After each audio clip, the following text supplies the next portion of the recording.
Welcome back to another episode of the Casey Campbell Podcast. Casey Campbell with you, of course. We are pleased to be joined by Andy Lally, of course, who was announced today as one of the drivers for the new Alpha Prime Racing team. Of course, the 44 team, which was now known as Martins Motorsports, will be Alpha Prime Racing next year, joining Tommy Joe Martins, Cesar Baccarella, and Raja Caruth as some of the drivers, primarily the road courses, but we'll get into more of that later. How's it going, man? Going very well. Today's announcement was exciting. I've been really kind of taken by how much traction it got and how positive the responses were on social media, like so quickly.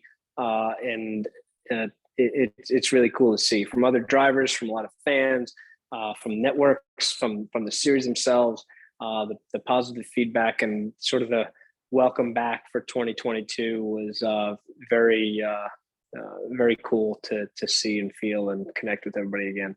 You know, I know that when you get in these NASCAR cars, it's always you're always a threat to get out there, especially on the road courses or wherever you go. But what was it like what intrigued you about this new Alpha Prime Racing thing? So I've got to say thank you to the handful of people and the teams over the years that have given me shots leading every year, basically. From Bobby Dotter to Mario when I was driving the 90 and the 07 to our Motorsports and BJ McLeod last year, the last couple of years with Arrow Motorsports, and then this year with BJ and our really cool to run with those guys, get some good results and get rolling. Cesar started talking to me early this year that potentially he was going to be Cesar Baccarella was going to potentially be partnering with Tommy Joe. And you hear these things all the time. So I'm like, oh, that's cool. You know, maybe that'll happen. You know, and you never know really how things are going to roll or how serious people are or really what fate holds for everybody come at the end of the season. And he was like, man, you're going to drive for me. You're going to drive for me. And I'm like, I was like, yeah, let's get the program together. But I wasn't sure really where everything was going. And then as it became more and more serious in their talks, he was kind of filling me in on the background of stuff. And I was talking to a couple of other teams about potential 2022 commitments. And Cesar was pushing really hard. And I decided it was time to go up and hang out with Tommy Joe for a little bit.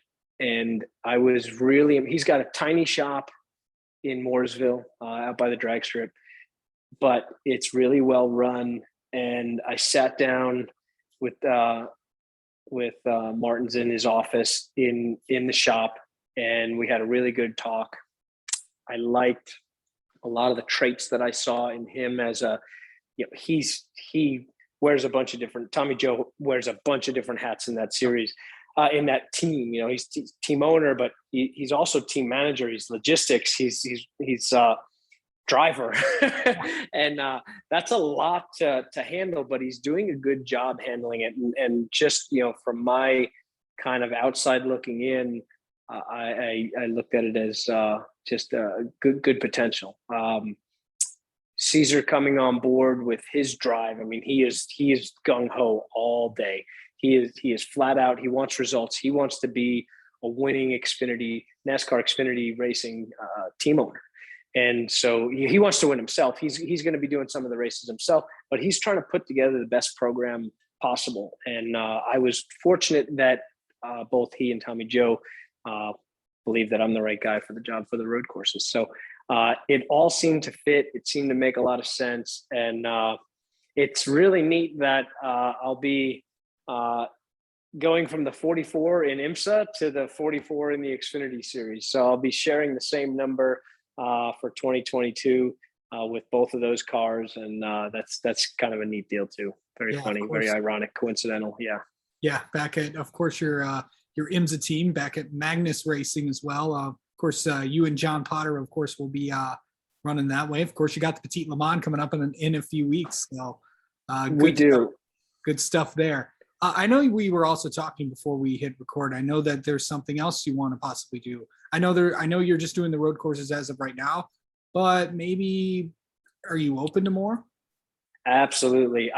If I had my choice of what I could race, I would be full time in the Xfinity Series. So I miss the ovals. I miss that additional excitement. I miss that kind of racing. It's very cool. I mean, obviously, I'm a road course specialist because that's kind of what I've grown up doing.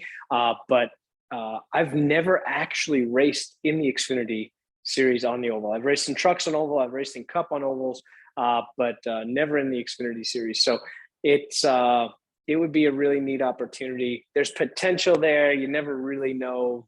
The stars need to align, and I need to make, I think, a good impression on the road courses first for these guys, and then we'll see where it goes from there. Yeah, for sure. With the road courses that are on the schedule this year, we got, COTA, Road America. We're going to go to Portland this year. I want to get your thoughts on. Have you ran at Portland before? I have. I think it'll make for an exciting race for sure. I think, there's people that looked at Mid Ohio in the beginning and were like, "There's no way, this track is too tight. It's too twisty. It's going to be so hard to put power down. You're never going to be full throttle from turn 4 to turn 9." And that's true, and that's cool, and that made Mid Ohio really a staple in the NASCAR series. Now, I was sad to see the Xfinity Series go away from it, but thrilled to see the trucks kind of fill that hole. And I think Portland can become. It's definitely a different animal than Mid Ohio. There's zero elevation change, but the way the corners are arranged, I think is going to lend itself to balancing setups. Like sort of like when we went to COTA, as funky as that track is, you can set the thing up for the high speed stuff, or you can set the car up for the low speed stuff. And you see those differences and that those ebbs and flows and that yin and yang of how the cars like pull away from one in one section and then gobble each other up in another section. And you've got to come up with the right strategy of what that's going to be. And that's going to happen for the first, I think, probably couple of years at Portland, but for sure for the first year. And that's going to make it pretty exciting. Yeah. There's also kind of something else that I know that you want to do, and that's television. I know that you did some TV this year, for the COTA races for Fox. And it was a good response that of course, that the feedback that you got from your performance on TV. I know you want to do TV again. And I do. I've been bugging Mark Smith. I've been pestering him. I've been trying to find ways in to commentate with the truck series again. I had a blast. Vince Welch and Michael Waltrip were just really, really welcoming, very cool. Helped me pick up the little subtleties of like how we kind of come in and out of shots. And boy, I tell you, that is it's an interesting world. I've done it on other levels. I got to commentate for the Michelin Pilot Challenge, which was back then the Continental Tire Championship, and I've done some Trans Am commentating, but never on live TV. I mean, such a big audience, and COTA was sort of the perfect storm. It was a road course that I knew a lot about, that not a lot of other people did know about, and then it rained, which I know a decent amount about, and not a lot of other people in those circles know about. So both Michael and Vince were happy to just sort of tee me up and hand me the ball and let me blab with it. Just whatever was coming to mind, I was spitting out, and it was really cool to see. At that point, it was Gralla and Gilliland. Zane Smith was having a good run, and just watching those guys and their different approaches to it was fascinating to me. And then trying to absorb what they were doing, add what I know about the track, and then ball it all up and regurgitate it out to the fans was was an absolute blast. Yeah, of course. Hopefully we see you on TV. I think we're going to see you on TV more often. So that'll be I hope. fun stuff there. We got Petit Le Mans coming up this weekend, coming up in a few weeks at Road Atlanta to close out the IMSA WeatherTech Sports Car Championship. Overall, Magnus Racing has done a lot of good things this year. Overall, what do you want to see out of this weekend? It's a 10-hour race. You know how these endurance races go. Whew, it's Petit Le Mans. It's probably the most dangerous road course in North America. They've done a decent amount to try to make it better, but man, over 10 hours with a nighttime finish in a really super challenging, very fun and thrilling track to throw a lap down on. We want to win. We've had a tough year on the Magnus Racing side, and we just haven't figured a new car out. And we're going to try to close out the season on a high note. I know John Potter certainly wants to do that. I know our crew, Archangel and Magnus, want to do that. Spencer Pompelli is coming on board as the third driver for the 10-hour race. So we're looking forward to always good things from him. He's always super fast. And I think, realistically, we want to shoot for a podium.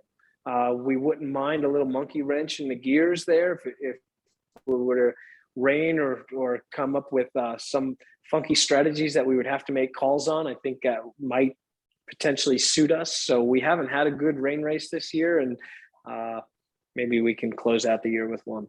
Yeah, that'll be fun to watch in a few weeks. So Petit Le Mans coming up after this week, and of course NASCAR Championship Week this week, and then Petit Le Mans next week to close out the season. All right, Andy Lally, thank you so much for coming on, and congrats on today's announcement. Good luck at Petit Le Mans in a few weeks. Appreciate it. Thanks, buddy. Have a